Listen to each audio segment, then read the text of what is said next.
নিরাপদ বাংলাদেশে আসতো না, 16 মাসের বেশি সময় লাগে, তাও ওনাকে আমরা গুপ্ত বলি নাই। ডিসেম্বর মাসের 25 তারিখ দেশে নেমে উনি বলেছেন আই হ্যাভ আ প্ল্যান। সেই প্ল্যান কি সেটাও খুলে বলতে পারছেন না, গোপন প্ল্যান, তাও আমরা তাকে গুপ্ত বলি নাই। উনি মঞ্চের মধ্যে দাঁড়িয়ে জামাত এবং শিবিরকে উদ্দেশ্য করে বলেন গুপ্ত। আমাদের উচিত ছিল ওনাকে গুপ্ত বলা, কিন্তু রাজনৈতিক শিষ্টাচারে আমরা একটা জাতীয় মঞ্চ থেকে গুপ্ত বলতে পারি না। এটা জনাব তারেক রহমানকে শিখতে হবে।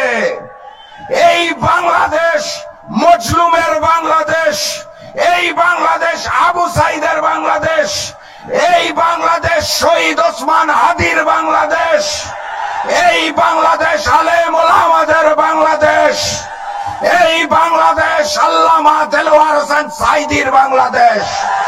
এই বাংলাদেশ কোন চাঁদাবাজের নয়। এই বাংলাদেশকে আমরা নতুন করে কোন নতুন নব্য জালেমের হাতে তুলে দেব না, দেব না, দেব না।